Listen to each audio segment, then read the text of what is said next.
All right. Hello. Good evening, Dolphin fans. Welcome to the Fins Talk postgame show. I'm Bobby Finstalk, joined by Fin Sammy and soon Fin Stanza. Let's see if his internet is working. He has that Canadian internet as he sits in his car, or he's just trying to avoid us like the plague because he just does not want to talk about the Dolphins right now. Hold on one moment as I try to adjust this. I'm getting a little bit of a hiccup. Let's see if I could fix this now. See if we get Evan in here. Audio only. No, but let's go ahead and get him here. And there he is. Evan. Okay, Evan's here for now. But until he pops out, he'll join back in. But yes, just to get it. Welcome to the Finstock postgame show. I'm Bobby Finstock, joined by Fin Sammy and Fin Stanza. The Miami Dolphins have fallen 0-2 on the season, losing 27-33 to the New England Patriots. Sammy, you were on the Fins Faithful podcast. So before we get to you, we'll get to Fin Stanzas. Evan, Dolphins fall 27-33. It seems like every time they got the lead, they gave it back. Yeah, are you still with us? Can you hear me? No, I don't think he can, but that's okay. As we wait for Evan to catch up, I will just say, damn, it is what it is. Miami 0-2 to start the year. Pretty damn disappointing loss for the Dolphins. Sammy, I'll let you go ahead, and while we'll wait on Evan's technical difficulties in Canada, my brother, now that you've had some time to digest, because you were on the Fins Faithful podcast, and I did hear some of what you were saying about that you weren't as disappointed as last week. Are you still feeling that way right now? What are your thoughts right now on this with this loss? Well, just because of the fact that last week I was pissed, I was mad. By now it's like the 5 stages of grieving. Now I'm kind of depressed now, but I kind of set the realization that this team is flawed. No matter what they do, this team is wrongly constructed.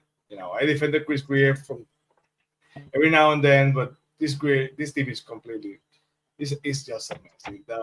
When the offense is working, the defense is not working. When the defense is not working, the special teams allows a kick return. It's always something. Tua at one point in the game had a perfect quarterback rating of 150. I think 153.8. I think that's the perfect quarterback rating. Then what happened at the end of the game. So I don't like the phrase "that's the Dolphins" for some reason. I'm not a lover of that phrase. But man, every single time there's something. It's sad. It's sad because you know me. I didn't have great expectation for the game, but I talked to you. I think in private before the show ended. I wanted the Dolphins to win this game because the fan base deserve it. The fans there deserve it. Dolphin fans deserve to go into Buffalo at least with one win.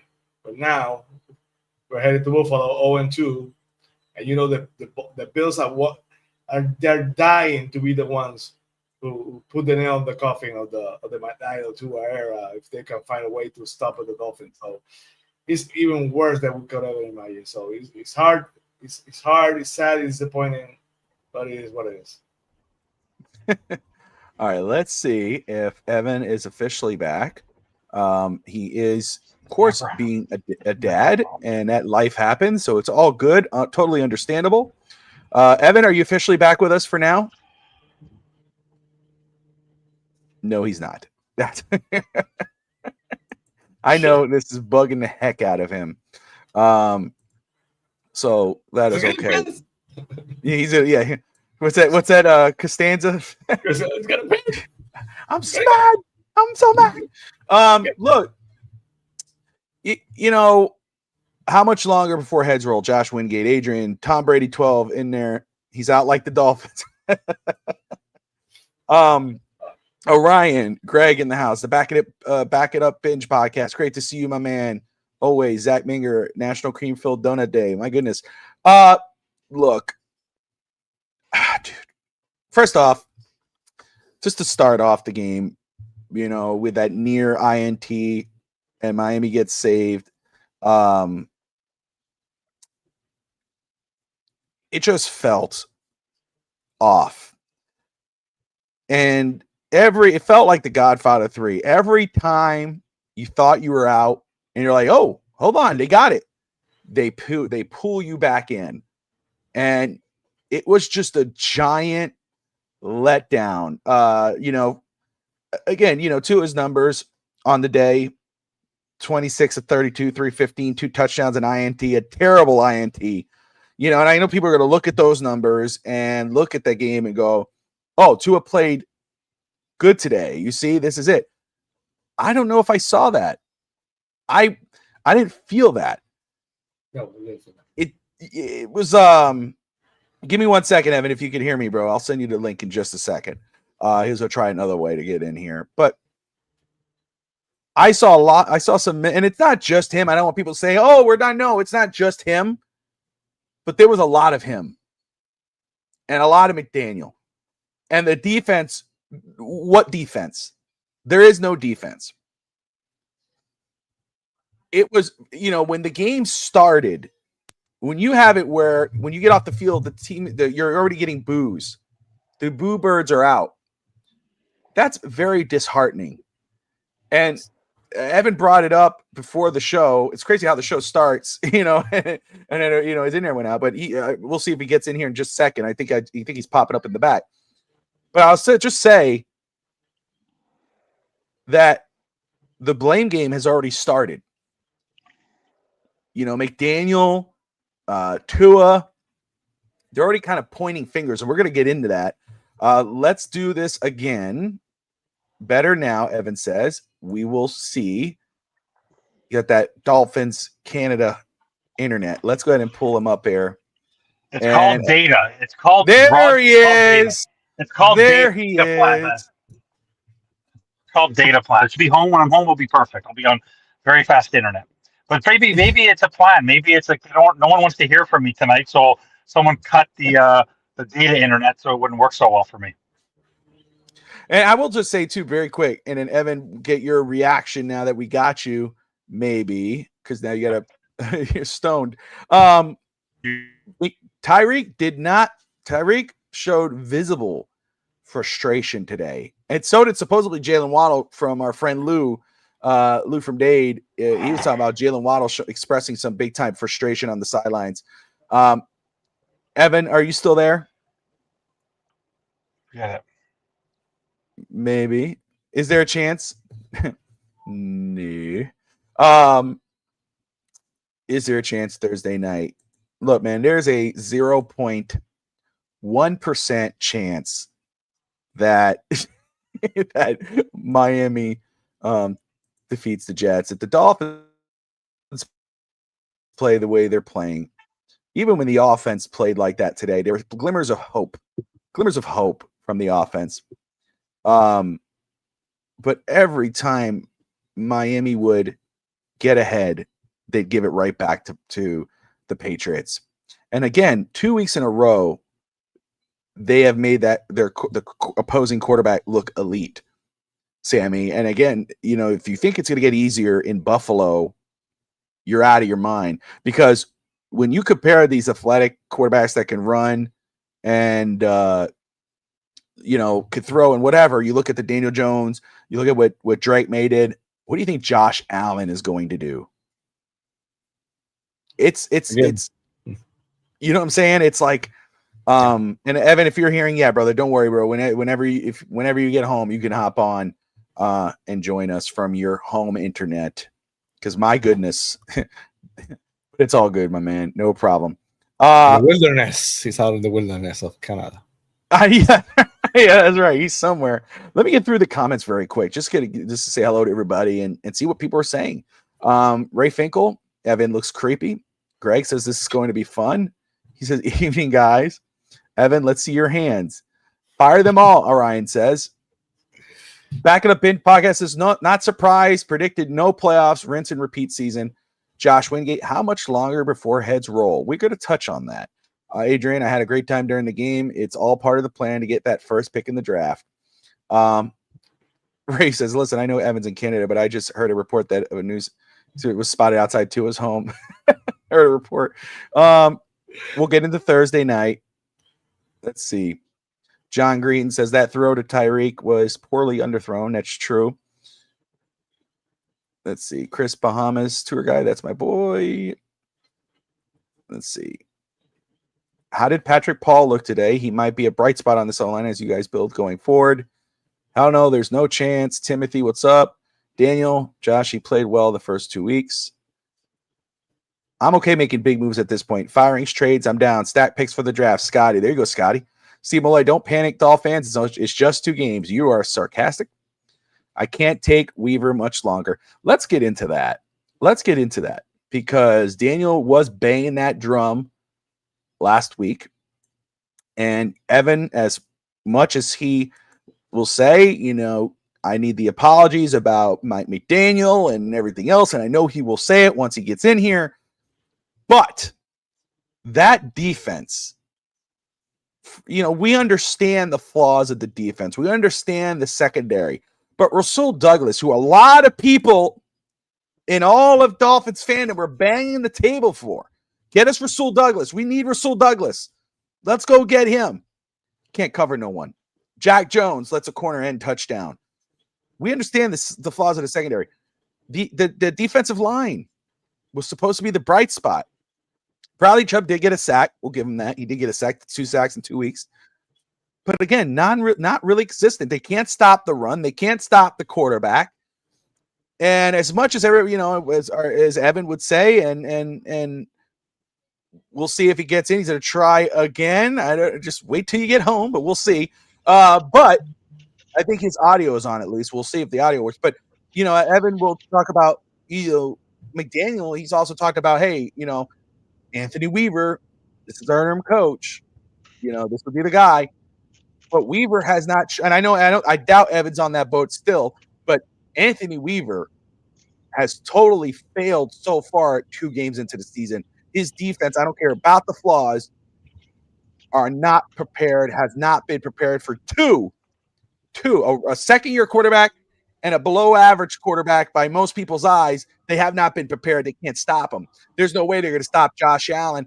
Evan, you're in the audio. I'm going to leave you there for now, but can you hear us? Yes, I can hear you. Can you hear me? Yes, sir. All right, brother. Very quick, man. Just get it if you can. Your thoughts, just your initial reaction to the Dolphins' defeat by the Patriots, 33-27. I'll be back in like 15 minutes on video. Just give me 15 minutes, but I can talk on audio happily. The reaction to today's game, I mentioned to you guys before I got on stage. I called it this morning. It was a much higher scoring game than I anticipated. But the fact of the matter is, what showed to me today is that Mike McDaniel, I want to be his best friend because he'll always be nice to me, but I will never hire him to teach or lead a Boy Scout club. Because what he showed today was that he's a child and Mike Vrabel is a man.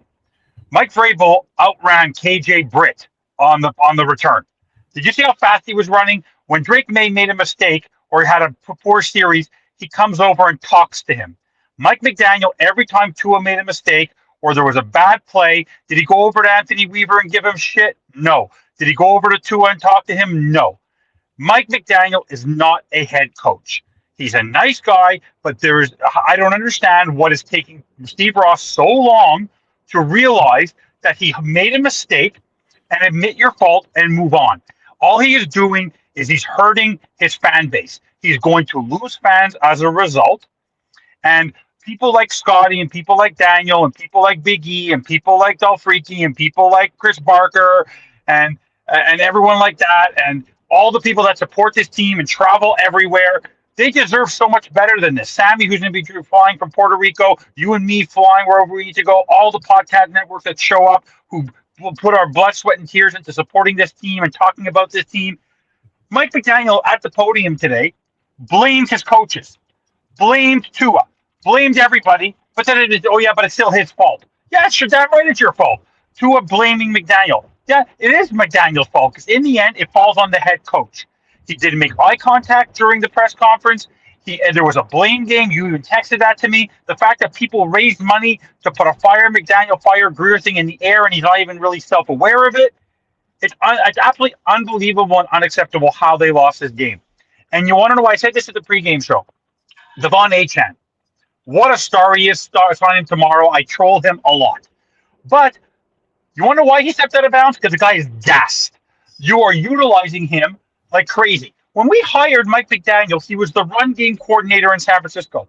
Where is Ollie effing Gordon, Bobby? Where is Ollie effing Gordon? I don't know where he is. He ran once, got 8 yards. Let's stop using him. Every time, Sammy, I don't know how much you predicted this. How many times did Tua check down to Devon Achane, or he overthrew Devon Achane on a check down, or he tried to throw it down, and players weren't ready for it. Tua's terrified because he never goes outside the numbers. The only time he ever went deep today, Tyreek had to make his way back, and he actually justified it in his press conference by saying, "Oh, Tyreek and I have spoken about that." And what about poor Waddle? Waddle's going to have broken ribs at the end of every game. How many hospital balls did he throw to Jalen Waddle today? Unbelievable. To me, Mike McDaniel literally is reinforced to me that he is the worst head coach in Dolphins history because he doesn't deserve to be a head coach because he's not a coach. I told you this would happen. Mike Vrabel, he should have been fired when Mike Vrabel was available to hire Mike Vrabel because Mike Vrabel, no matter what, on the sideline, looks like a head coach, acts like a head coach, encourages his teammates. Mike McDaniel, play call sheet. More important, play call sheet. Orchestration. Bobby, once again, 4 years in, how many times did we misuse our timeouts? Tua, on 3rd and 12, goes out of bounds. You're going out with only one play left. They're calling timeouts. They're taking penalties like I've never seen before. This is coaching. This is not just for players. This is coaching. And who is the leader? Mike McDaniel. And he's not worried about losing his job, and they all have to get together. How about the fact that today, poor Jordan Brooks on Ramondre Stevenson, chasing him 20 yards downfield? Why? Because our defensive line was supposed to get to the quarterback. Jalen Phillips missed him.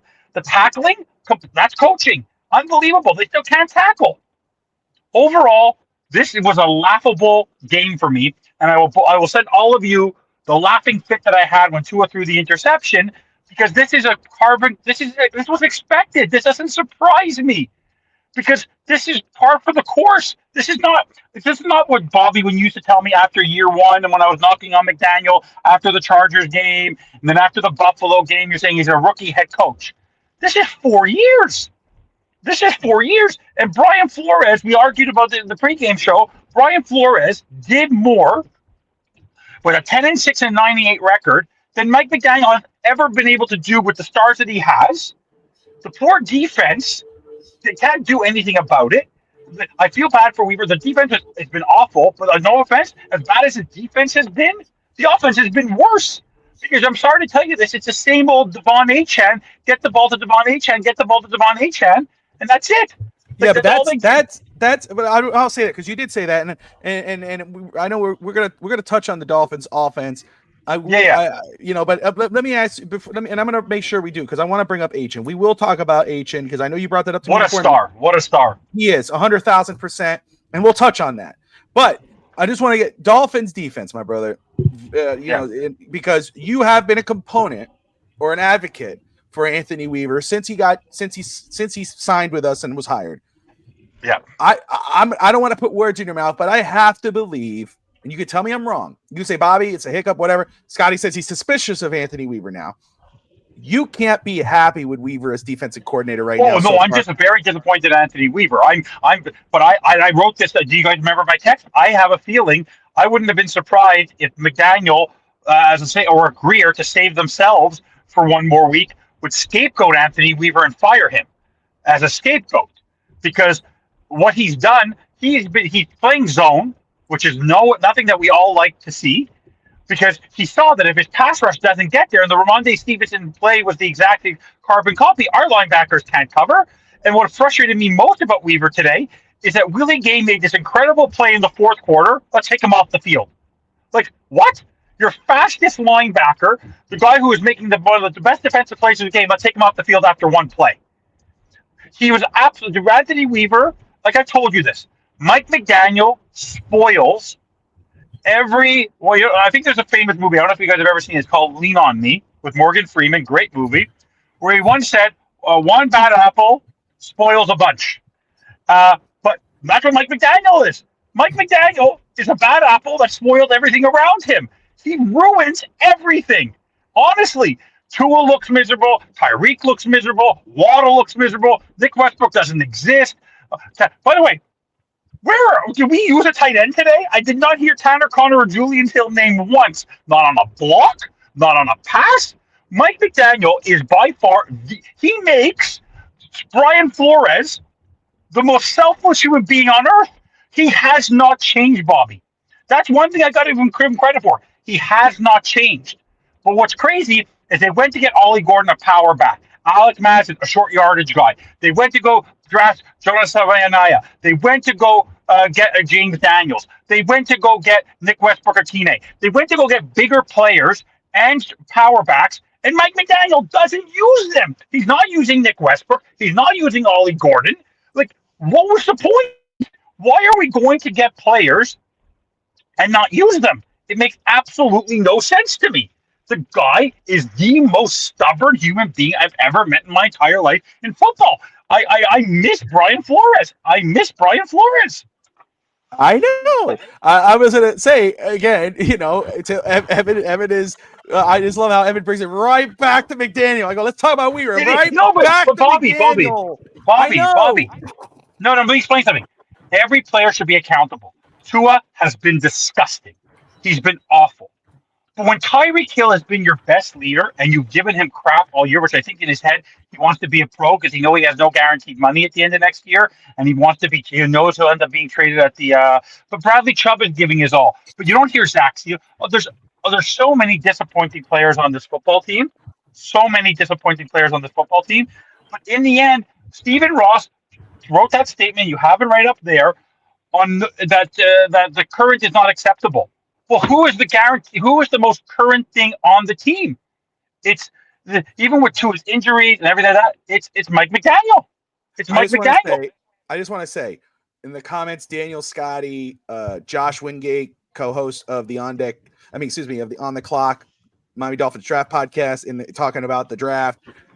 We would go into quarterback. This is the year to get an elite tackle, no doubt. If we're talking about getting rid of Austin Jackson, who can't stay damn healthy. Zach Sealer is missing in action right now. I almost did an MIA thing for him today, but I decided to put Ross up there because this is on him. He decided to continue this. But as bad as it sounds, I say this, Bobby, before I told this to you guys in the comments. Stephen Ross doesn't make me excited to be a Jewish person. And then I told you this last year when McDaniel was sticking it up and they hadn't fired him yet. That in a week and a half from now, it's Rosh Hashanah. It's the Jewish New Year. Stephen Ross better go to church. Better go to synagogue. Temple. After he fires Mike McDaniel on Thursday, and repent all his sins, because what he's done to this fan base is unacceptable. Did you? By the way, what did I say, Sammy? You see how empty the stadium was today? Did you see how much Aqua was empty? Did you, Bobby, Yes. Go watch the game in Tennessee last night? I know. 109,000 people. This is only week strong. 2. This is week 2, and there was maybe 20,000 people in the stadium today, if that. And by the way, even when they had a chance to come back with a minute 40, and they Tua threw that interception, half the building left. No one believed they were coming back. No one knew. You knew. I knew. Everyone knew. How does we all wrote this on Twitter and we all text each other? Greg Ackerman, who needs Danny Crossman? 4 seconds later, the lack of discipline. If I was Mike McDaniel, I'd be losing my shit. He didn't even move. He doesn't even react. He's stone cold. He doesn't even react. That's not a coach. Did you get home? Are you home? Yeah, I'm home. I'll be on my computer in 2 minutes.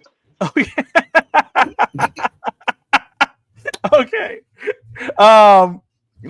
So very quick, I'm gonna let Sammy get in on the defense and Anthony Weaver. Before I do, though, I love the name Spencer Fano. The early film that we saw, that I saw, I liked what I saw. I can't wait to continue to watch him. Film is coming in though on Wingate's and my end with Coach, and of course Utah does play next week, which Daniel says. There's a lot to talk about in regards of what's the next position Miami should target, but we are a while away from that. Maybe not so soon. I mean, I know Josh and I are already talking about starting. We started talking about that last week. So, Sammy, woo! My brother, woo! The Dolphins defense, Anthony Weaver. Your thoughts on their performance today, and Weaver now as DC. It's his second year, but disappointing. No. The run defense today was horrendous. They kept running up the middle. We could not basically stop them. They run at will. They found a way. They found a way by doing that to control the game, and the defense could not. They don't have any answers. And I talked on the Fitz Faithful post game show. I talk about and Curtis ace per head back me out later. He found the stats to say that was saying was right.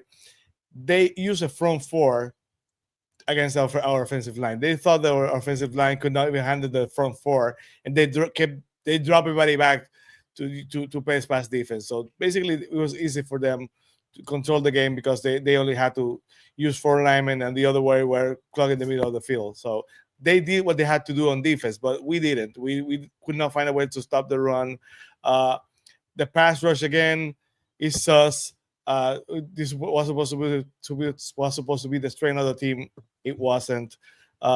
It's worrisome. And Anthony Weaver was a head coach candidate for so many teams during the offseason, but right now he's in jeopardy of not even being a good candidate to be the Dolphins defensive coordinator. So it's worrisome. The Dolphins, the trade deadline, I don't know if now is week 7, they have some parts that Bradley Chubb might be moved because it might be enticing to some teams.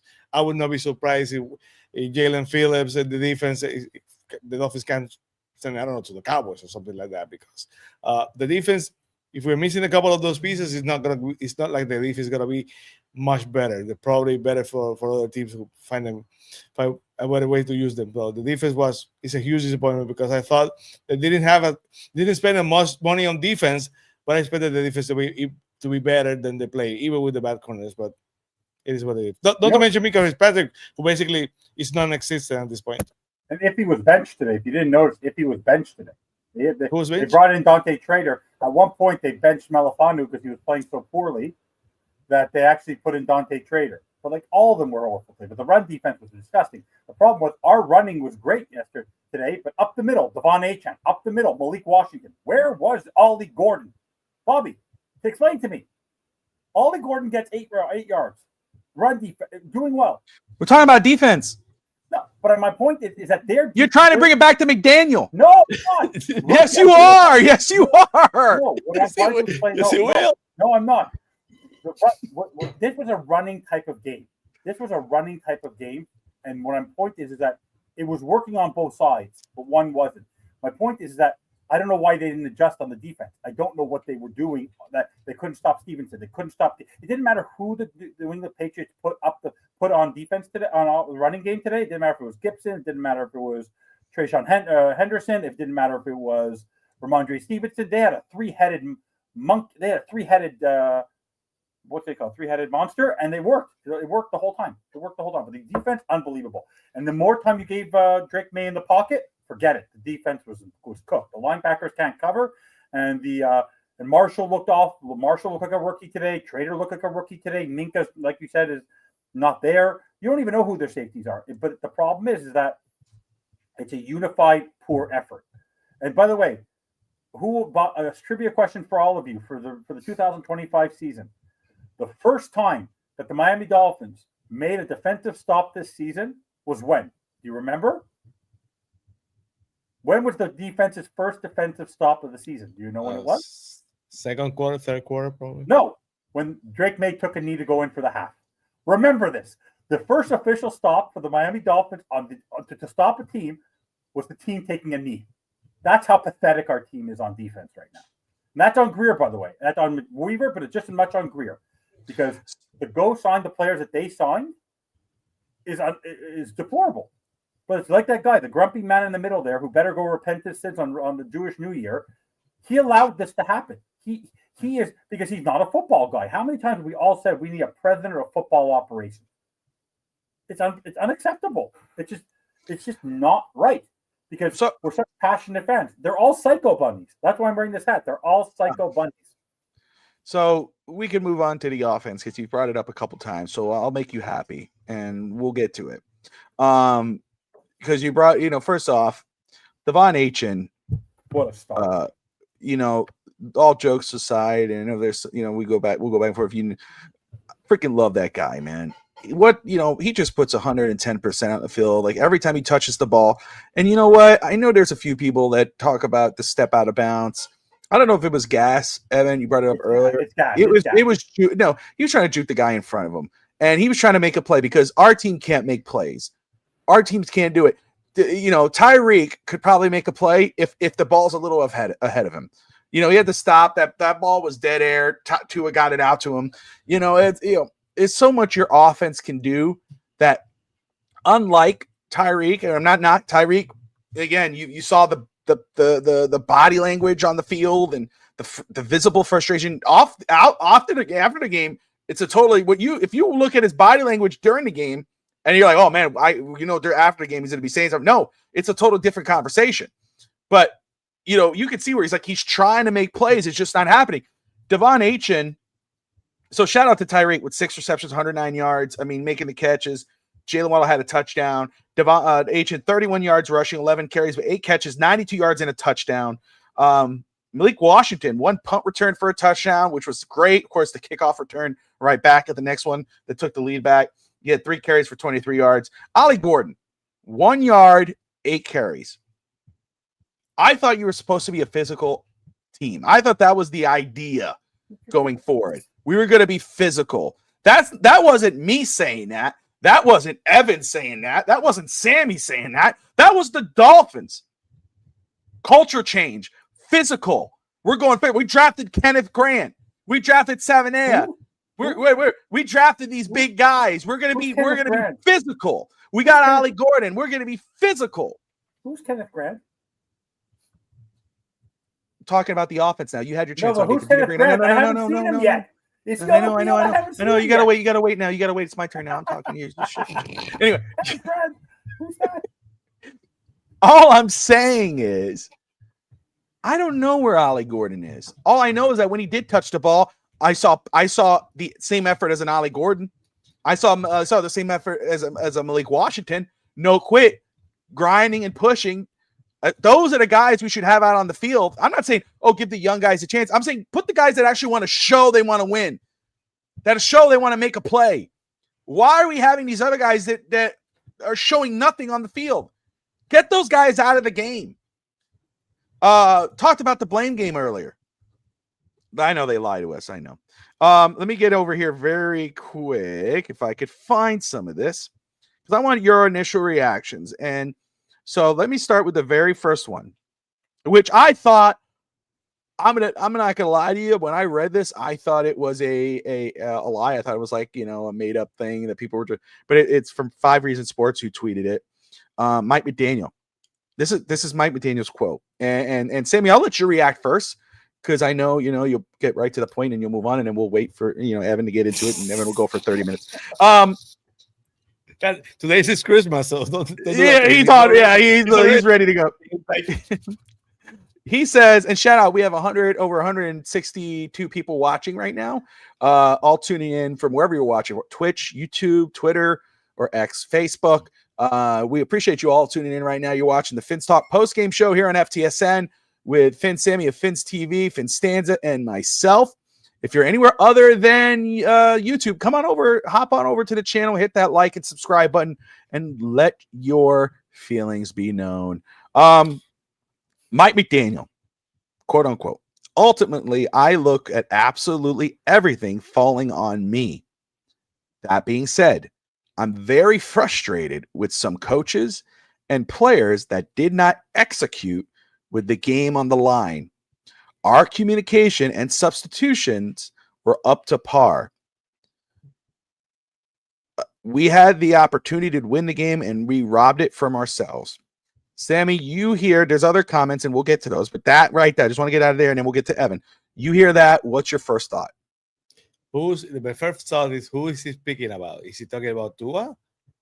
Because basically, Tua is the one who has the control of the game in his hands. And, the level of games, I don't think it were on Tua. I think they were on him, because, I think he's the one who's basically takes too much to send the play in. And there's a moment of the game, you can see the cameras on McDaniel. He's like,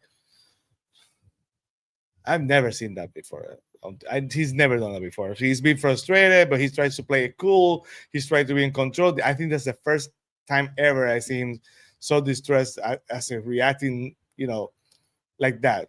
No, he let it out. He's really frustrated. But I don't know if the game plan is there. And he's supposed to be, basically for him means the one with the final say, the play caller, who was the one who approves the play, the game plan.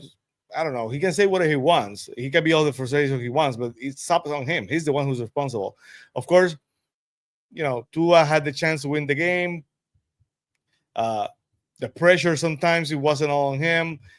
At least the one thing I think I have to say I like they find a way to take shots down the field. Some of them worked because it was really frustrating that first game. They did not take shots down the field at all. So it worked. Sometimes worked, sometimes didn't. But it ends on McDaniel. He can say whatever he wants. He had vent all his frustration, and from our hearing, apparently Tua has some frustration with the coaching staff too. He said he needs to have a meeting about that. So they're crashing with each other. You can see it's obvious they're crashing with each other, and that's different because usually they're on the same pace, the same page.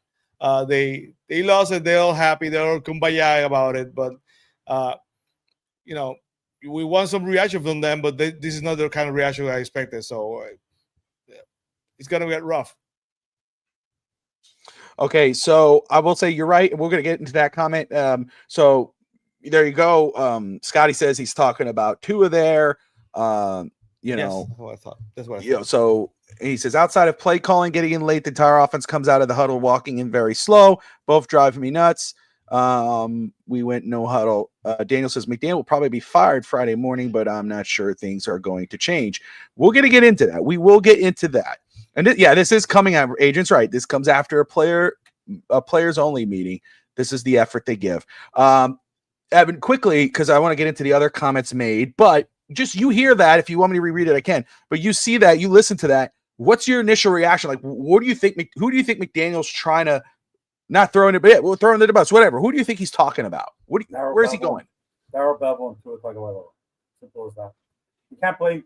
The only three people on offense that make a difference on the play calling or the adjustment for Tua are Darryl Bevel and Mike McDaniel. So he's blaming Tua, but the problem is Tua is relying on his head coach or Darryl Bevel. You can see that Tua still needs tutelage because he's been babied for so long. So for me, that's where McDaniel's going. The problem is McDaniel has no one to blame but himself because he owns the play call sheet. So and the penalties and the timeouts and everything like that, that's coaching. That's not play call. Like that's coaching.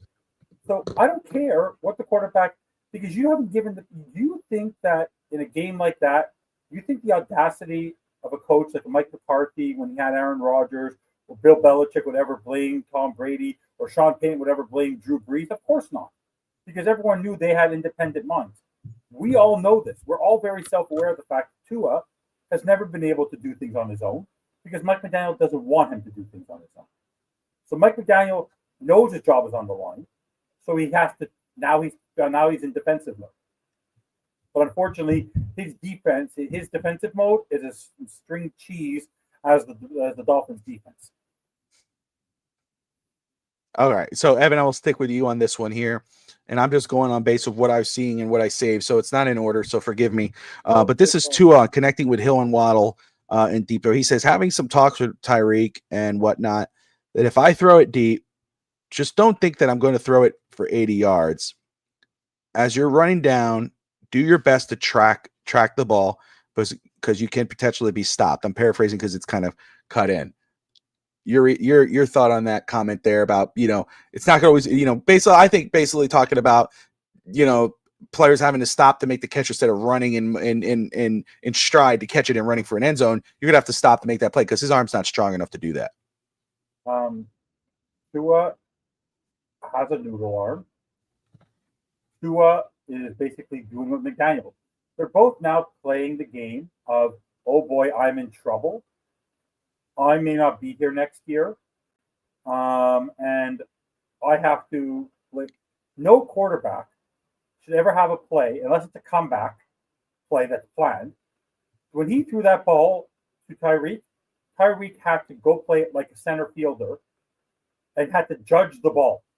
Tyreek should have been going straight past the corner, past the safety, into the end zone. The way Tua throws a football is the opposite. Tua is basically trying to get a chunk play, not actually trying to score a touchdown. So Tua there is basically trying to deflect on the fact that he can't throw the football deep and can't throw outside the numbers. Because I've never seen a quarterback. I don't know what happened. 2 years ago in 2023, he could throw that Buffalo game. Remember that Baltimore game, week 2. Deep throws to walk the hill with so much ease in that week. Tua didn't have any arm injuries in the last 2 years. What's going on? So Tua is in his own head. Tua right now is so cocky because he has his contract and he's set for life that he thinks he's Teflon Don. And he could just deflect. But he's such a lack of a captain. The fact that he said what he said proves to me he's not captain material. He's not captain material. That's all he proved to me today.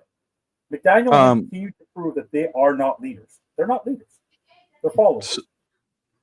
So let me see if I could find this here. Okay, that's an audio. I'm not going to play the audio. But Tua talking about the communication issues. Tua on the fire McDaniel banner and being booed off the field, quote unquote. And Sammy, you can react to this. I didn't see any of that, but I did hear the boos. The fans pay their hard-earned money to come and see their team, and we go out there and we don't look the part. Unquote. Yeah. I mean, what are you going to do different? What's your thoughts on that Tua quote? Nothing shocks me. Tua is a liar. Tua is he literally lives in a world that we all don't. He lives in a fantasy world that none of us get to live in. He lives in a bubble where people are telling him what he wants to hear, but the guy is becoming laughable. He's a joke. Tua is a bust. He is proving this as a leader, as a quarterback. He is a nice guy too, great guy. But football's all over with great guys. The difference is that it seems that the a-holes of the league, the Ray Lewises, the Terrell Owens, the Keyshawn Johnsons of the world, the Tom Brady's that people are not fans of, Aaron Rodgers, Brett Favre. Even by the way, have any of you ever had the chance to meet Dan Marino? Nice guy when he retired. Wait, he was an a-hole on the field. You didn't want to cross him. Don Shula, you didn't want to cross him. These two nice guys are now basically in defensive mode because they know they're guilty of a crime, which is basically ruining the last 4 years of our lives. And they're just trying to deflect. All they're doing is deflecting. They refuse to take. We all say that. Oh, I take responsibility because they want people to leave them alone. But now it's the blame game. And when you sent me today about J.J. Watt, remember you sent me that thing about J.J. Watt? The players only meeting after week 1, season's over. They need to make the change, like I said this morning, because honestly, and I'm not kidding, if I'm the replacement head coach, and McDaniel and they get crushed against Buffalo, and this is the first time you're going to hear me say this, against the Jets, I'd bench Tua for one game to give him a taste of his own medicine.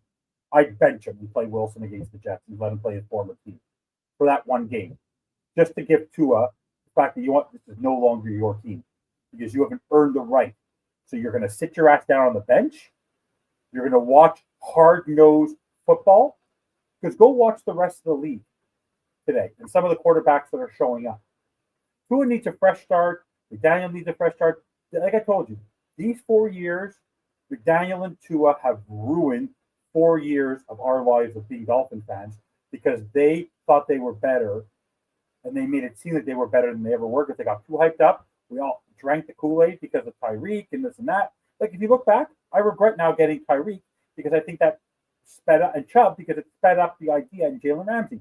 We sped up the idea that we were actually a good team. and that we could hide the warts of Tua and McDaniel. Let Now me they're let me read McDaniel's last. This is the last comments I have on here, and then Evan, you react very quick, and then we'll get Sammy to react to all the comments. But if he wants, but he definitely reacted in the last one. McDaniel on today's loss versus the Patriots. I need to do a better job supervising all of the orchestration within our multiple personnel groups. To win games, you have to win the game, not lose the game. Rocket science. That's a tongue twister. But I need to do a better job supervising all of the orchestration within our multiple personnel groups. Okay. Sammy, I'll just let you go ahead, react to that part right there. When you hear that, what's your reaction to that? I want to go back because Go ahead. I love you, Evan, but I need to defend Tua on this one. I will not dare to call Tua a liar because sometimes Tua's a liar. sometimes I wish he was a liar because sometimes so many times he comes to the press conference and says things that says, "Man, I wish he hadn't said that," and you know that what he said was the truth. I said now he's a liar. Let him talk. Okay, but if you want to call him a liar today and say today he was lying, that's fair. But to call him a liar, too. Okay, but I hardly disagree with that. I wish sometimes he would take some classes on public relations on what to say and what you should not say, because sometimes he does more harm to himself than good when he's trying to eat way too much on it. So I feel into the film too about that. On McDaniel, that's the job of the coach. That's what he's supposed to do. But he wants to be the coach, the offensive coordinator, the run coordinator, the play caller. You know. I wish he would take more time to be a head coach and less time to work about the playbook. That's where he's missing. That's the problem that he's at every single time. So, congrats, genius. Now you hit it because that's what you're supposed to do. That's the job of the head coach. So, but maybe a little too late because by now, does it make a difference? Now he's worried about that. Now he's probably saying that's what he needs to do or he should do. If you ask me, it's too late. Evan? Can I just give us some breaking news? Just has nothing to do with the Dolphins, but it does affect a lot of people's fantasy and their thoughts. Poor guy. It's a quarterback we wish we should have drafted. We should have. It could seem that Joe Burrow's injury could be worse. He's seeing a doctor tomorrow to review his turf toe because he's in a walking boot. If it does require surgery on his turf toe, he'll be out 3 months. Speedy recovery, but you know what? By the end of this injury, he's gonna miss more games than Tua has done in 4 years. So that's true. Let's go because I keep hearing every single Joe Burrow was injury prone, bro. Joe Burrow is injury prone too. So zoom in closer, Sammy. Let's get very good. I love how that. Joe Burrow is injury prone too. That is freaking epic. I love that. It wasn't on purpose at first, but that was pretty good. That was pretty good. Let me just show very quick. And Sammy, I'm gonna stay with you. Wait until Hurry Week. Oh gosh. Let me just show you guys. So I want to say at the end of the game, when it's like, hey, my son was like, it's over. I'm like, dude, they're driving. Just wait. They need this in order to win. He goes, don't say that because because he's right. Every time the Patriots touched the ball, they scored. So he was like, I was like, dude, they need 34 points. They can get it. This was the last drive. And then of course, as soon as Tua throws the INT to wrap the game, the game's over. My son's about to literally like, so I just grabbed him, of course, just to piss him off more. But I grabbed it. I go, he's like, no, get off me. I go, it's okay. Shh. I say, it's okay. You'll learn to accept this. It's just, this is we're okay. He's like, get off me. But I want to show you, and for all the Dolphin fanverse out there, and anybody from the Dolphins that see this, this is what you do to the young fans. We all been through this. My wife took this picture after the game. I went to my room to start, or I started going to my room to go get ready to do post game and start designing, doing all this, listen to the Faithful podcast. This is a picture of my son at the end of the game. That's legitimate. Look at that. That sucks. That legitimately sucks. This is what the Dolphins front office and coaching staff this is what they put on the field. You know, you're not going to win every game. You put a week one effort that was garbage. You started a game garbage and you wrapped the game up garbage. You couldn't stop anybody. That's damn heartbreaking, legitimately. That's my poor boy. He was pissed. Can I just tell you one thing? Just to remember the Kawhi, that's the essence of Dolphins universe right now. The fandom right now. That picture right there. This is the reverse. Remember the famous laugh of Kawhi Leonard when he signed with the Raptors? You know, they go, ha, ha, ha. Remember that? This is the sound of me. I don't know if you can hear it. I heard it when you called me, Evan. No, this is it. Ready? This is when the Dolphins, when Tua threw the interception. Do you hear it? No. Can you hear it? Can't hear it? Can't hear it? Sounds dirty. Sounds like a dirty video. Not going to lie to you. Okay. I'll send it to you guys. I've never laughed that hard in my life. It was the Kawhi Leonard laugh on steroids when they threw the interception. He's crying. I'm laughing. Because what are you supposed to do? I want to give Tristan the biggest hug. But you have no idea. I had to go out. After the game. And I stepped out and I realized I can't go to the hockey arena wearing what I'm wearing. I had to run back in and change. I couldn't wear Dolphins gear. I would have been laughed out through the arena. All throughout the arena. It's embarrassing, guys. It's literally embarrassing because even from my son, Tristan, my sons, watching the game, they go, why do you cheer for this team? Why do you do this to yourself? Why do you sacrifice your Sundays? Hi, Audrey. She's there. Say hi. Hi.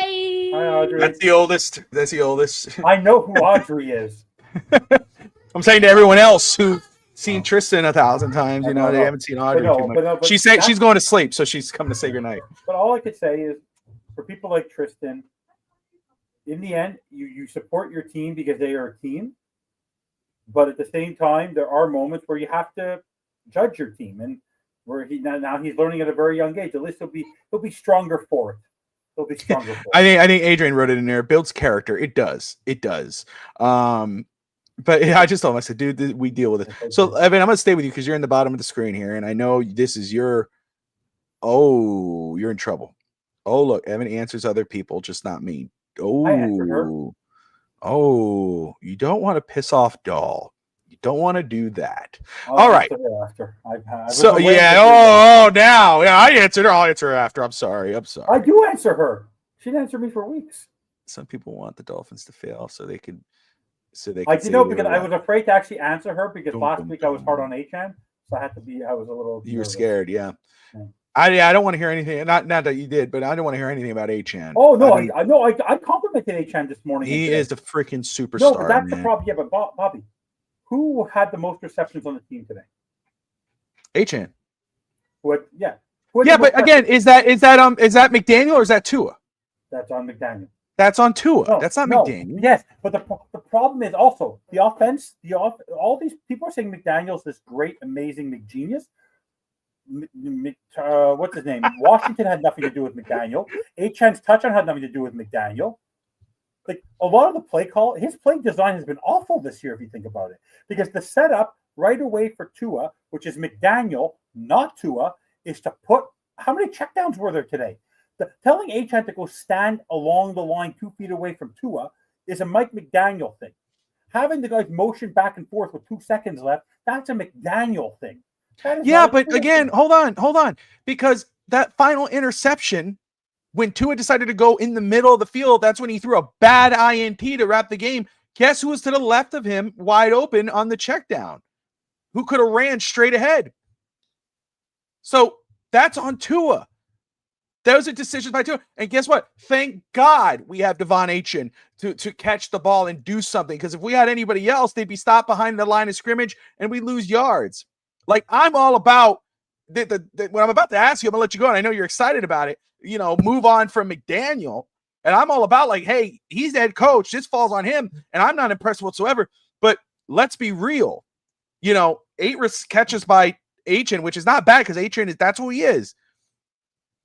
That's Tua. He's checking it down. He's not getting it to Tyreek. He overthrew Tyreek Hill. a bad overthrow towards the end of the game when Tyreek ran off the field and said, "I'm done, dude. Get me out of here." He almost killed Waddle a couple of times. That was on Tyreek. I mean, that was on Tua. And I'm not taking anything away from the criticism of McDaniel. But let's make sure we're keeping it exactly where it needs to be. But saying all that, I'm going to let you go. Is it time for a change in Miami? Do you do it now or do you wait? Not going to happen tomorrow. If it happens tomorrow, I will run naked in the streets. But I feel bad for him. I pray to God it doesn't happen tomorrow. It will happen. It will happen Friday. It will happen Friday because it will happen Friday or Monday, likely Friday, because like I just said, Stephen Ross celebrates the Jewish New Year like I do the week after, and they'll be preoccupied. So they're going to do a quick turnaround. They're already figuring out him and Greer, because Greer's not going to get fired mid-season. They don't fire general managers. Greer is probably already in conversations with Ross. Ross is going to offer him, because he has a contract, another job in the organization, whether as an advisor or as an assistant to the president, who knows what. But because Greer's not going anywhere. But McDaniel, they're going to start figuring out, depending on what happens in the game. But he'll fire him Friday. And the reason why is what Dahl said in the comments. Achan's the team. There are 53 players on this team. And me and Greg and Brett have been banging the table for this. If Devon Achan is your number one weapon on this football team, when you have Waddle and Hill, you will not win. Why can I, and how do I justify that? Because since Devon Achan has become the leader in receptions and the leader in rushing, the Dolphins haven't won. They were 2-6. They fell behind. Hill was forgotten. Waddle was forgotten. Achan is a great player. He's a phenomenal receiver. He's a phenomenal outside the numbers runner. But he's not the only player on the team. Tyreek and Waddle are your offensive weapons to win football games along with Achan. You need all three to work in unison now that you don't have Jonnu Smith or a proper tight end. So Mike McDaniel today, I thought Waddle was dead on two of those plays. Waddle has to jump 10 feet in the air to catch these balls, and he's getting crushed. Devon Achan is how many losses did Devon Achan have today? Because the poor guy should not be running up the middle every single time. That's Ollie Gordon's job. So is there a time for a change? Absolutely. Because McStubborn does not adjust. He does not change. And I told you this. And Bobby, I'm telling you this right now. And I'll put it here. If McDaniel is the head coach throughout the year, Devon Achan will end up with a season-ending injury because he's going to get the kid killed because he overuses him. No player is more used. Stop saying Achan has anything to do with McDaniel. That's Tua. No. And the only reason why we're in the game, the only reason why we're in a game or scoring is because of Devon Achan. Yes, Tua as our quarterback. No, bullshit. Sorry. I'll say it. No, emphasis. Bullshit. It has nothing to do with, if we're going to lose every game as long as Devon Achan's our number one guy. Yes. The reason why Devon Achan is our number one guy is because Tua Tagovailoa is our quarterback. He can't throw it to anybody else anymore. It has nothing to do with McDaniel. Don't give me no goofy look. It's true. Really? Change Bobby. Tua. You change Tua. Bobby. Keep McDaniel. Change Tua. Bobby. You're going to see the offense spread Bobby, out. Last year, Bobby. Come on. You're making me defend Bobby, Achan. Last year, yeah, Bobby. Come on. I mean, not Achan, Bobby, McDaniel. Stop Bobby, it. The stats don't lie. Last year, the Ravens, there was a stat. The Ravens basically had a stat that said, give the ball to Derrick Henry. He gets more than 75 yards. We win football games. Most important playoff game, the guy you went to sign, your star player outside of Lamar Jackson, they didn't give the ball to. They lost the playoff game. There's a clear stat. Tyreek Hill is your star of your team. You don't lose. You don't have the guy to throw it to him. You don't have the guy. You could throw him 10 it's yards. Over. It's done. You could throw him 10 yards outside the numbers that he was today. He did. And how many times did Tyreek Hill score? I blame Tua. How many times did Tyreek break free? Who's responsible for Tua? Who developed Tua? Who keeps on He putting puts. the faith into him? Don't make me defend Mike McDaniel. Yes, he has. Oh my God, he's his starting quarterback. He throws him out there. It is him. Oh, we're gonna go ahead and do this. Whatever Who banged dumbass the play. We table? have Tyreek Who- wide open on the left hand who side. We're banged gonna the throw it. table? That's on Who That's on Tua. So it's on Tua that they don't play Ollie Gordon. It's on Tua that they don't use Nick Westbrook. We don't listen. I am an Ollie Gordon guy. Let's stop. First of all, let's pump the brakes. I want Devon Achane to Stop, be a star. stop. I'm an Ollie Gordon guy.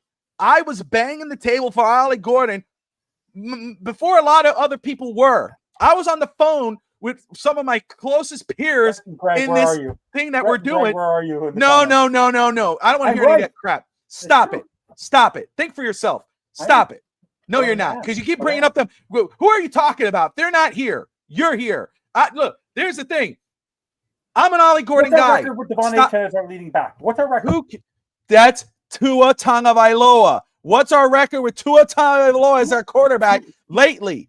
Tua is the reason why Devon Achane gets so many touches? Of course.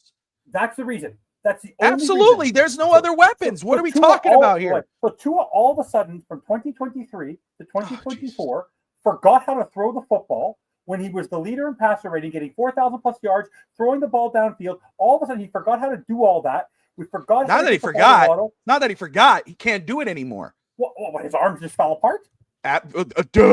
No, yes. Because most of the passes that Tyreek Hill were getting and Waddle were getting were 10, 20 yards down the throw. And it's the job of the play designer to design a play for your quarterback to get the ball. Watch the film. I don't even have to watch the film to see guys were open and Tua wasn't throwing it to him. He overthrew Tyreek by 20 miles.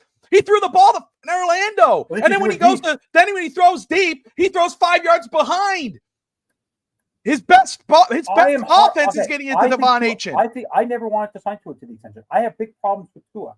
What I'm saying about Devon Achane is Devon Achane is a guy I want to sign tomorrow. He's a star player in this league. But I'm sorry to tell you this. Name me a team that utilizes a player in the way that they use Achane that wins. Name me a player. Devon Achane. Stop. Devon Achane is our most consistent offensive player. He gets you consistency and improvement of yards. That you want it to change. You want to win games. Look no further than the guy throwing the ball. Of course, he's going to check it down. He's the check down king. Also, Bobby, let's replace Mike McDaniel with Daniel Jones, Baker Mayfield. Mike McDaniel still the head coach. We win? Yes. Really? No, I won't say we win. I'll say that you'll feel better because we'll lose, but Tyreek Hill will have 10 catches for 100 yards, and Jalen Waddle will have 6 catches for 90. Wait a second. No. Because this is your problem. This is what you're saying.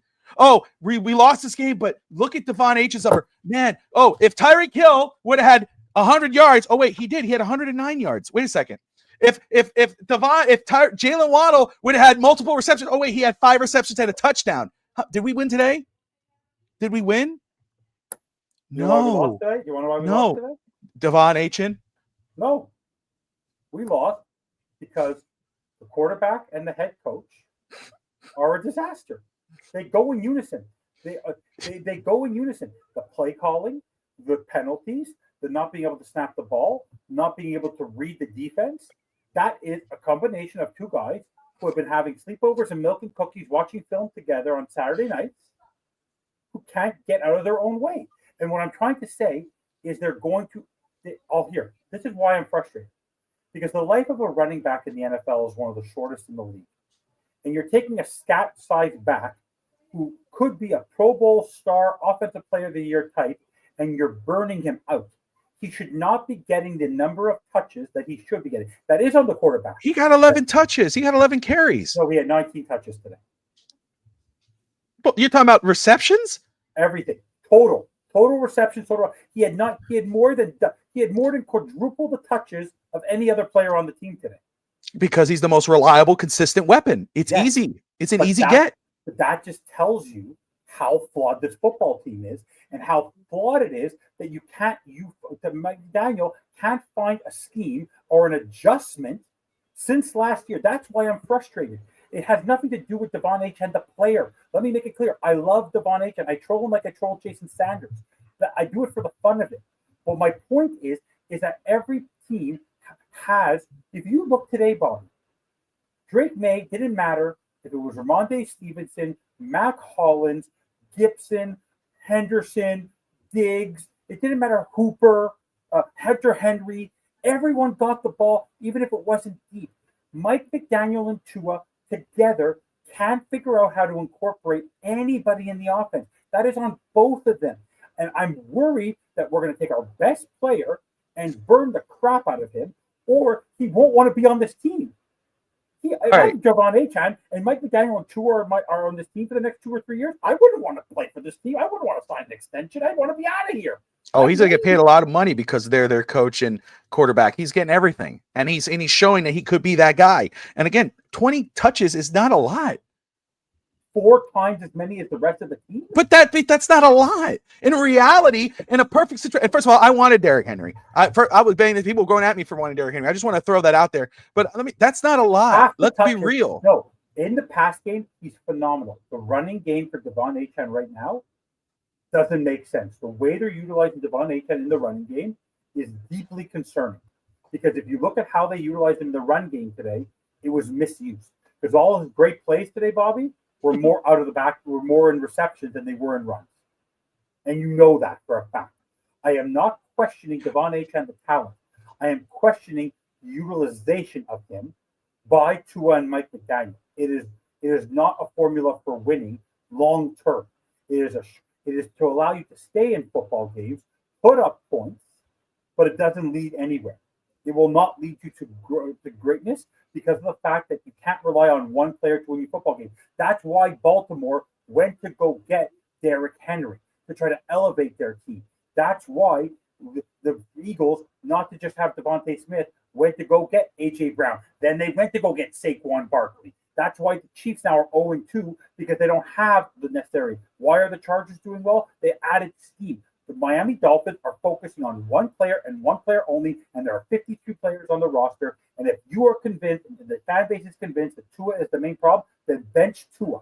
But because I'm sick and tired of it, and play Quinn Ewers or play Zach Wilson and hand the damn ball off to H.M. and Gordon all day and give up on target. But at least have a plan. But to do what they're doing, to have the leading receiver to be your running back and to have your leading receiver rush guy to be your running back is not a formula for success. I'm sorry. It's not a formula for success. And if that's on Tua, I don't care. If it's on McDaniel, I don't care. But I'm telling you, it's not a formula for one player to, when there's 52 other players on the roster, to be the lead guy. It doesn't work. He's only the lead guy because he's the most consistent guy. He's the most consistent guy.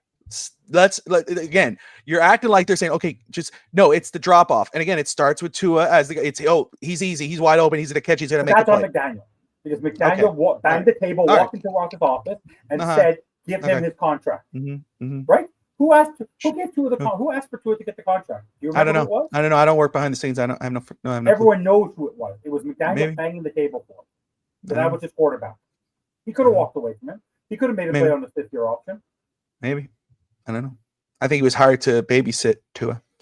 And he got Tua to feel good about himself. That's why Tua's making the comments he does. And that's why Devon Achane's the most consistent player in this offense. What happened in 2023 to Tua that you're saying now in 2025 he's not the same quarterback physically? Tell me what magically happened to Tua as a quarterback that he completely regressed in 2 years under the same head coach and same QB coach. Tell me how that's actually possible for a guy to be elevated to the level that he was by a coach to then be put to the ground the way he was. Put to the ground like he was. Exactly what you said. But how? He was put to the ground. Bobby, can I ask you something? Can I ask you a question? You have a job. You're going to anyway. No, you go to a job every day. If your performance of your job every day is going downhill, or is your boss not going to pull you to your office and say, what's going on? What can I do to help you? What can I do to make it better? McDaniel doesn't do that. He lets Tua continue. But how do we know? How?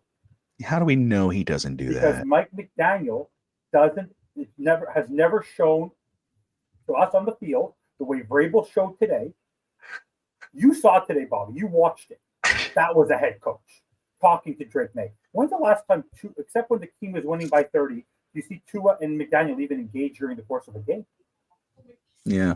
They don't. He won't rip his quarterback. So My point is that Mike Tua's mediocrity is his own Yeah. fault, but it's also on the fact that his own head coach won't take him to task.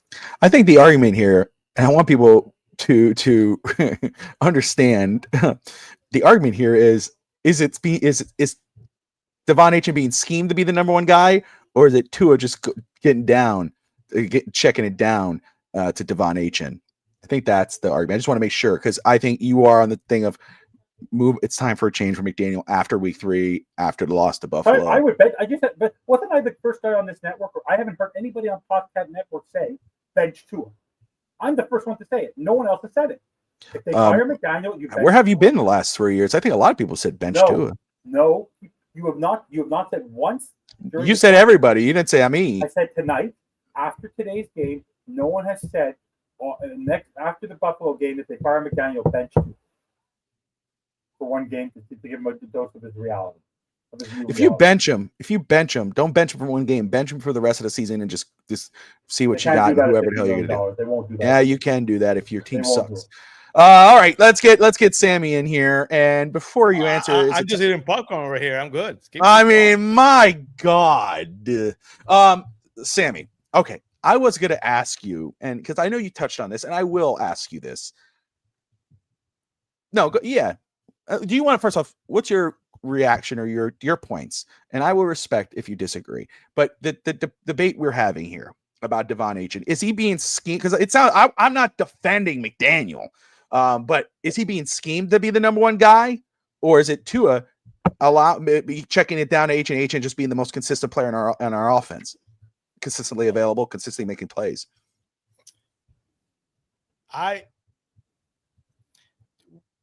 Achane is not being, if you ask me, is not being used properly, just because of the fact that they tend to run him into the worst offensive line probably in the NFL.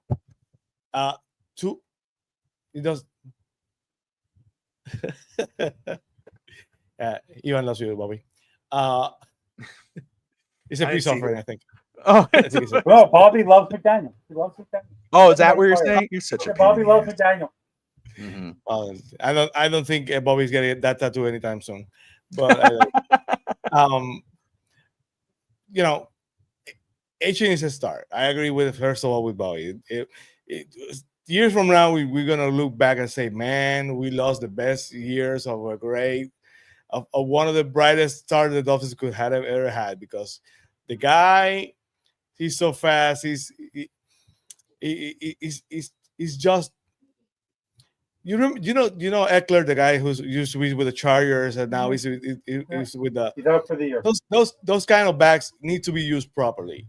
Achane is not it's not about, he's not Joe Barris for any length of the imagination. He's not Derrick Henry, but the way the Dolphins use him, didn't they say a lot of times that they were preparing to use basically Achane as a third wide receiver and they're gonna put him in motion and all these things. He's checking down, but it's not by scheme. He's checking down because the fair option sometimes is not there, and Achane is there, like, throw it to me. So it's hard. The offense is just a mess. I would not be able to tell you what's planned, what's not planned, because right now I don't think they even know. But the problem is that we probably wasted the best years of the career. One of the brightest stars the Dolphins has seen probably the last 8 or 5 years, because I really believe Achane was maybe the Dolphins MVP last season, if not for Sealer. So it's sad, but I would not be able to tell you because it's such a mess that I will not be able to do right now. If it's by plan, by design, if it's if it's not, it's too early to tell. But it's just sad if you ask me.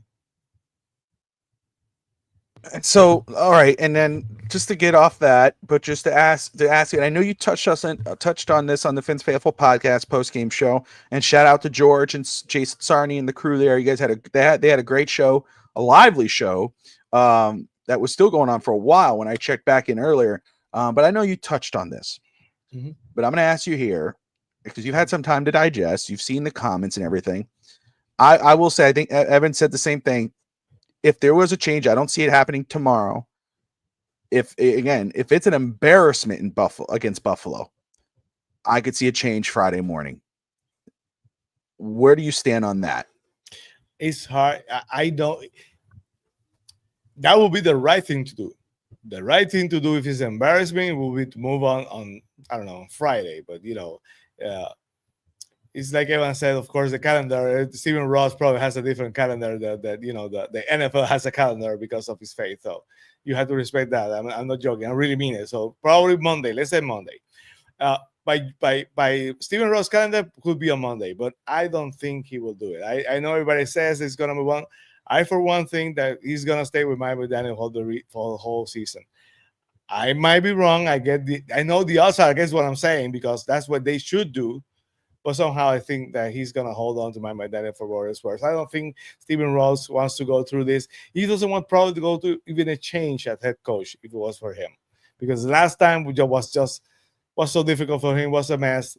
That when he went to look for the front office, was a mess. So I don't think Stephen Ross is up to it. So I think Mike McDaniel is going to stay for the whole season. I know it's not a popular take for two reasons, because common sense says they should move on if they get whooped on Thursday, and they should. And people believe that Mike McDaniel should not be the coach. And two good reasons for the Dolphins to move on, but I don't know. For my experience, I've seen what Stephen Ross has done. I don't think they're going to move on. I think he's going to stay for the whole season. Like Brian Flores, and then Black Monday, it is what it is.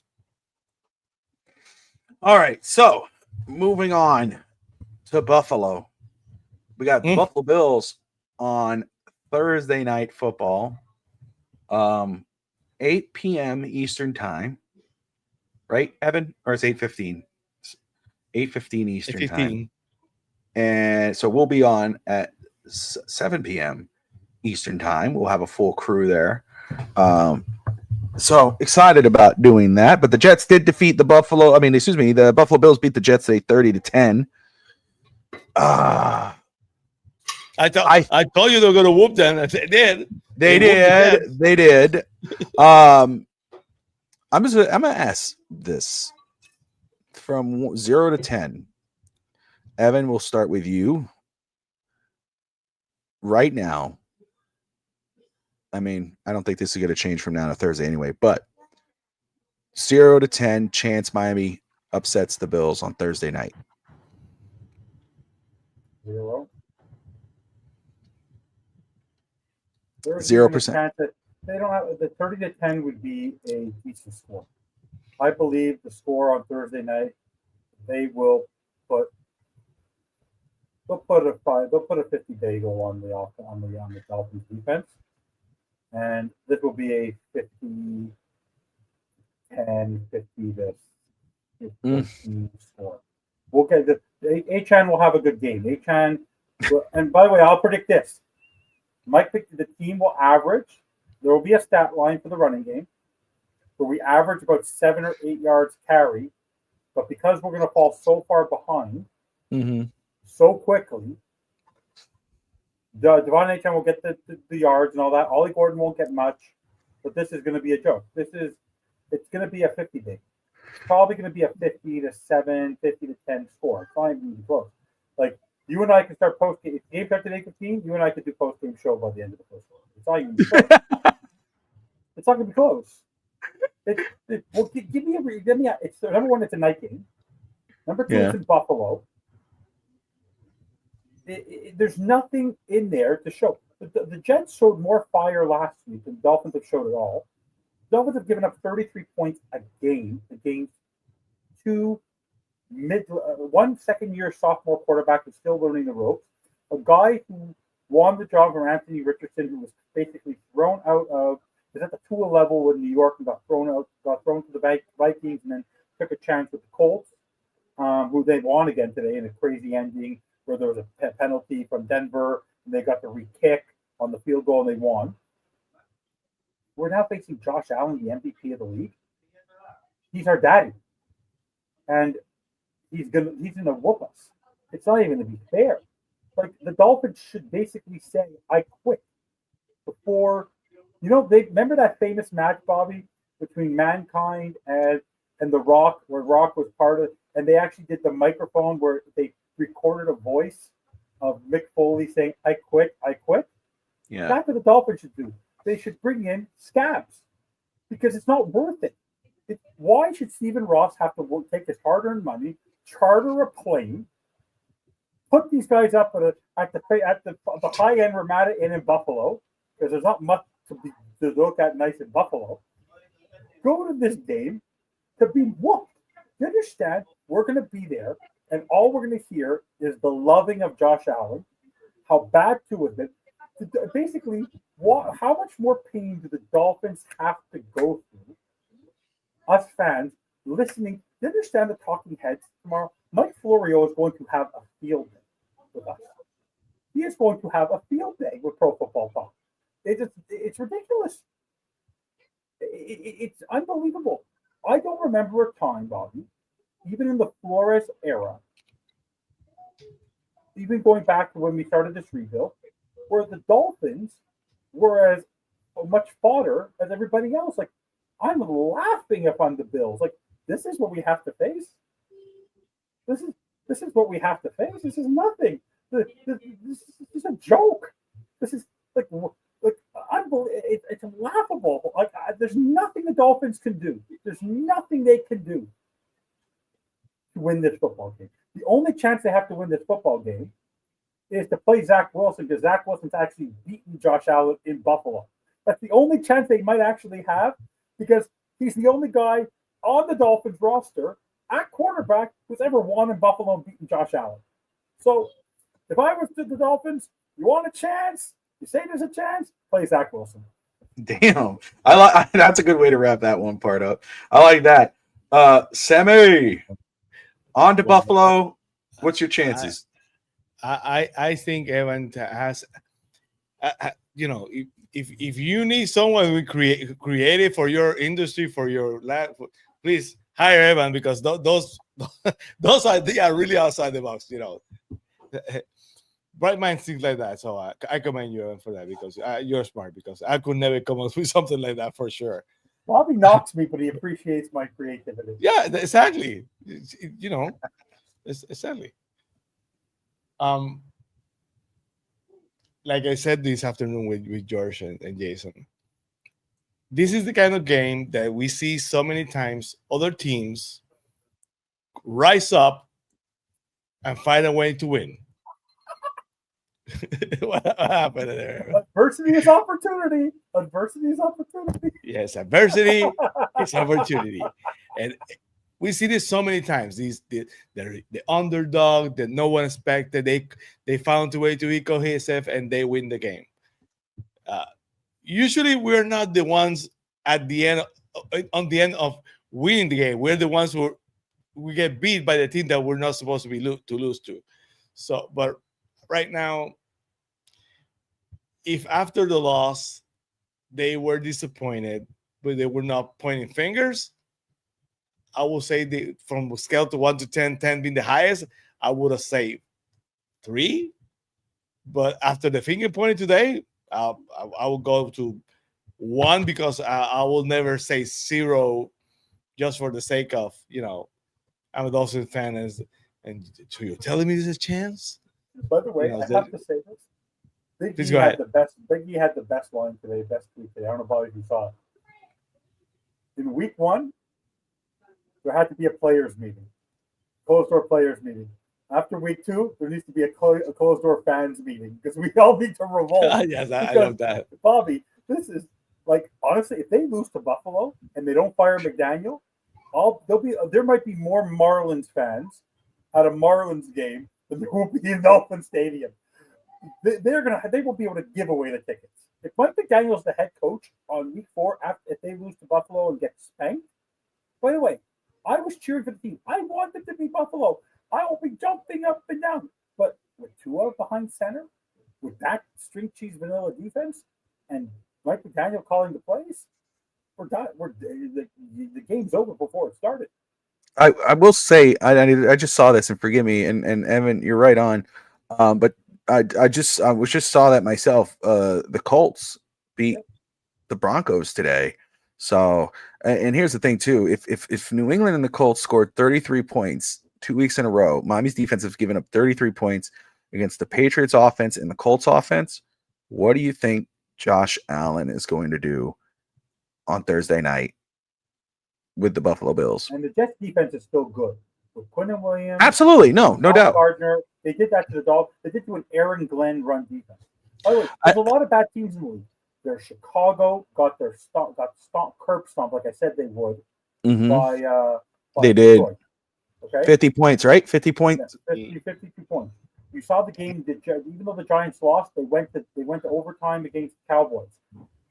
There were a lot of competitive games. By the way, I don't know if you saw that play. Tua can never do. Did you see all the wrongs that Cam Ward made on that play? He literally, the one thing you never do is go all the way to one side and he still completed it. Body over to the other side of the end zone. That's arm strength. That he was literally passing over on one end of the field, throwing it across his body to the other side of the field, and still got a touchdown. That's athleticism. But I'm trying to say this. This is what they did the last two games. What is Sean McDermott going to do to them on the defensive side of the ball? And what is Josh Allen and James Cook? Because I'm sorry to tell you this. You love Devon Achane. I love Devon Achane. Go see the kind of plays that James Cook made today. James Cook is a Devon Achane level player. I'm going to say he is a Devon Achane level player. James Cook. So I want to say this because you had 0. Sammy, you had 3, I believe. Forgive me if I got that wrong. I think you said 3. Let's say 3 just for the sake of it. Okay. But I think you know what? I'm gonna roll with you on that one. I was gonna say 2. I'll say 3, and I'll tell you why I'm at a 3. A 3 out of a 10 chance Miami could win, even though I said 99.9% chance they don't. I'll say 3 out of 10 that I think pull it. It's a divisional game. Crazy things that happen. I understand it all plays not in Miami's favor. Miami is not, but again, you see what they've done the last 2 weeks. It is a Thursday. It is a primetime game. We get all that, and I'm with you guys. I'll tell you the other part of it, where I say, I'll say a 3. Why I say a 3? Because if you're the Dolphins, teams could have done this in the past. Fred, any other team, as Fitzstanza said, Josh Allen, Sean McDermott, they're licking their chops right now. You got to hope that they circle this on their calendar and go, that's a win. It's a gimme. That's a gimme win. And then Miami plays like it matters on Thursday night. If the Buffalo Bills could sleep on Miami, maybe, just maybe, Miami could pull it. Maybe, just maybe. Yes, sir. 1 second. Does not mean I'm going to predict that. Breaking news, I'm not. I'm just going to say 3 out of 10 as their chance. Because of that, Buffalo could sleep on Miami, and Miami could, because they are divisional rivals. It's earlier in the season. It's not cold. And again, can overlook Miami and get surprised. Just saying it. Laugh all you want. Just saying it. What's up, Greg? Great to see you in here. Sea Devil. Evan, yes, sir. And then Sammy. Why I give it a 0, and I just want to be clear about it, is that every time the Dolphins, even going back to 2022, have had the opportunity in a must-win game, whether it's showing up in Baltimore, whether it's a Buffalo game at home where they can win the division, whether it's a Tennessee where they can close it out and have a home playoff game, whether it's a game against Tennessee against Vrabel. It doesn't matter. Every time the Tua is on the McDaniel literally has to put his team in a motivational way. Jimmy Johnson's coming out of that tunnel. John Shula's coming out of that tunnel. Tony Sparano is coming out of that tunnel. I see fire in their eyes. Yeah. It's going to be the same. I get it.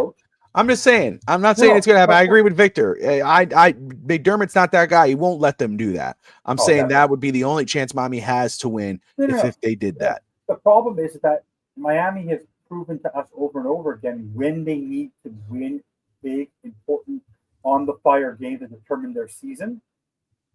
5-game losing streak 2 years in a row. Big games against. Look at the losses last year against Tennessee and all that. And though McDaniel, Tua wasn't even there for some of those games. It's the last time we played Buffalo at night, Tua went out with concussion. and he threw 3 interceptions that were mind-boggling. So for me, this game is just a microcosm of Halloween come early, because it's Freddy Krueger and your worst nightmare for the Miami Dolphins. Everyone talked about when the Dolphins got this schedule. The Dolphins should have been coming into this game 2-0. They got a game against Indianapolis against an unproven quarterback, and they got a game at home in the sun. But I warned you both last week and this week. I've called losses in both games because I believe that Mike McDaniel truly still believes, and Tua still truly believes. They have Stockholm syndrome. They truly believe their way works. They truly believe it, and they refuse to change. Tua continues to throw picks, but the 2 interceptions he threw today, because he did really throw 2 interceptions, were down the center of the field, where a player was triple covered, and he couldn't see the linebacker who shifted back. This team literally has no chance unless there's 4 Devon Achans on the field, because Devon Achan can't do it on his own. So, I've asked you a question I want to ask this all game today. I'm not kidding about this. I asked this earlier in the game, and this is their chance to this is the way they could win against their secondary and against their D-line and their run game. You go get Nick Westbrook. You go get Ollie Gordon. You have tight ends. Why is Mike McDaniel still relying on Oompa Loompas all game long? Where is that big body physicality, punch in your nose football? It's been like this for Dolphins forever. They did this terrifically. Like, where is the smash mouth football that they know they have to copycat in order to win? It just doesn't exist. It just doesn't exist. And I'm sorry, Devon Achane, the critical person that we need to win football games. But name me a team that has won. I'm not talking about Tua. I'm asking a serious question to Sammy and to Bobby. You guys are football aficionados. Name me the last time a team with the formula that they have on offense, whether you're in the end, the only person who can make a change on the offense isn't even Tua. It's Mike McDaniel, it's Darrell Bevel, it's Chris Greer. Name me a team that with the formula of not utilizing the players that you have, you couldn't utilize Gesicki. You finally used Jonnu last year, and then times you just gave up using him. Where is that? Like, when we had that snow game, it worked. Chris Brook, you were home Mostert, you were getting 7 yards. But why did they get away from it? Like, if something works at one point, why are they so stubborn? Hand the ball off. Like, even in those plays, Bobby, Larry Borum and Keon Smith, you could have protected those 2 morons today who couldn't protect themselves by running the ball with Ollie Gordon a little bit more and taking the ball out of Tua's hands. Why don't you do it, Mike McDaniel? Because I'm sorry, Bob, that is not on Tua. That is on Mike McDaniel and a play call. Utilize your running game. Because if you look at the stats on when they actually utilized Devon Achane and Ollie Gordon, even Jeff Wilson and Alec Ingold in the running game, when the last time did Alec Ingold get a run?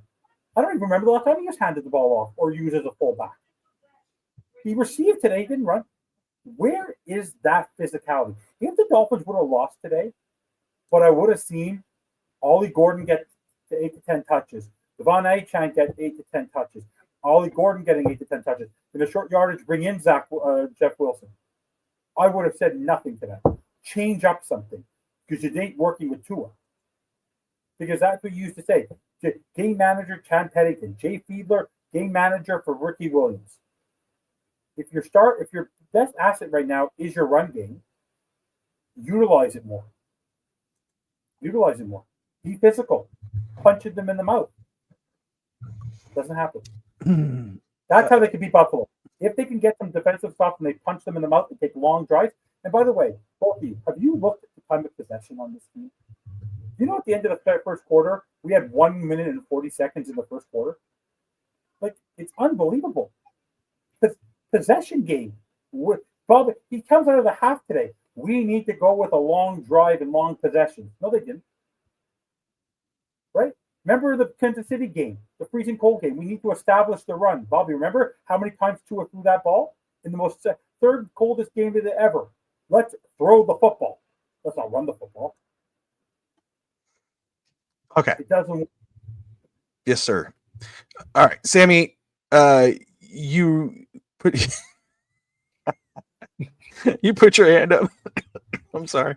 You put your hand up. Your response when I three. If you remember. Listen, no, I don't remember now, but still, the point remains.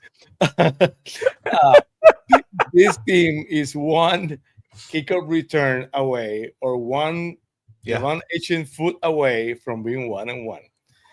And if fair. the Dolphins find a way to win the game, we will talking that we will. That's fair. In station, we have it. We have a completely different conversation with the same team. No, not you. Not you. Evan though. Evan, no. Evan, I'm not saying. I said Fit Nation. You're all the way in Canada. I'm saying Fit Nation. Everybody will have a completely different conversation because that's the way the cookie crumbles. That's the way people are. We will have a completely different conversation if the Dolphins find a way to win this game by one ancient foot and one kick return. That's a fact. And it's the same team with the same deficiencies, with the same problems, with the same defense, with the same Tua, with the same McDaniel, with the play, calling the plays. It was a mess. But the team will be 1-1. And there will be a lot of people saying the Dolphins have a chance to win the Buffalo. So it's the same team. By now, I will not be able to tell you the difference between going to Buffalo and finding being a completely different team or not, because this team is such a mess that maybe they've been waiting the whole of season to go to Buffalo to win this game, and they find a way to win the game and say, well, we didn't win the other two games because we won the way we wanted. We wanted to go to Buffalo and win the game. Maybe, I'm not sure, but we can wrap this up because it's time for me, at least for me, to go by saying that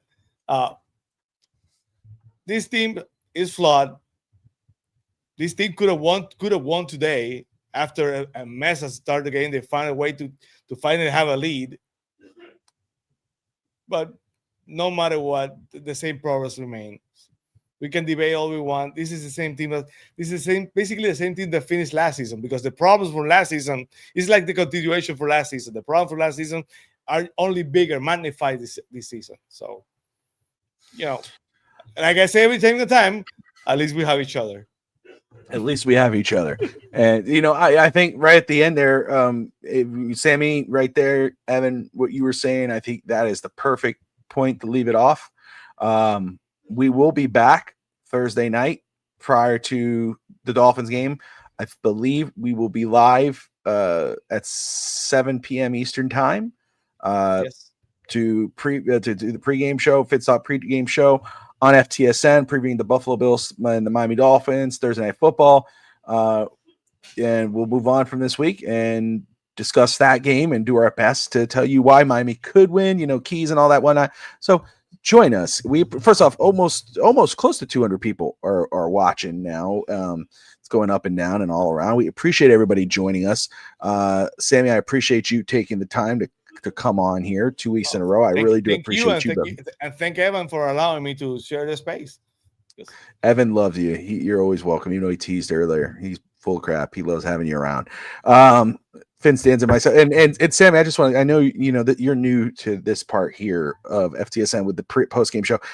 We and Evan's been doing this for 3 years. It gets feisty on post game. We love doing this. So yeah, you just join on in, my brother. I'm gonna have to referee, like on the horn, like game voice or something over here. Shockingly, 2 years, the first year of this team, I was the positive one. Bobby sounded like me, and I sounded like Bobby. I'm just being. I don't know if whatever. No, Bobby, it was reversed. So just imagine the roller coaster what this guy was putting. So, Adrian, you are more than welcome to join on the post game too, bro. I would love to have you on because we usually go on right Thursday. After. Knock yourself out because they're not so aware. Yeah, I know we do. We've done it before. We do it. We'll come on for a little bit for. Yeah, I know. We've done it till 1 a.m. Yeah, we've gone crazy before, but everyone, thank you all for tuning in. We appreciate you. Again, please, if you're new to the channel, hit that subscribe button. Join us on Thursday night here on FTSN. We do everything, not just Dolphins or football. We do, of course, college football. We do Heat basketball, NBA, professional wrestling. We had boxing earlier. Shout out to Steve Malloy, who had Austin Trout on Aging is Strong today on FTSN Extra. So do me a favor, hit that subscribe button. Join us. We appreciate you all watching. If you do love the Dolphins, despite everything they put us through, you got to subscribe to Fins TV with Fin Sammy. They put on a great program over there. Also, shout out to Adrian of the Rainy Day Pod. Again, wrestling, basketball, hockey, Heat, Dolphins, all of the above. Go to the Rainy Day Podcast, subscribe to his channel. And, of course, Finn's Faithful Podcast, who put a great show earlier today and put great content every day, mostly on YouTube. Till then, guys, we'll be back Thursday night. Like and subscribe. And I know it's hard, but always, Dolphin fans, fins up. Have a good night.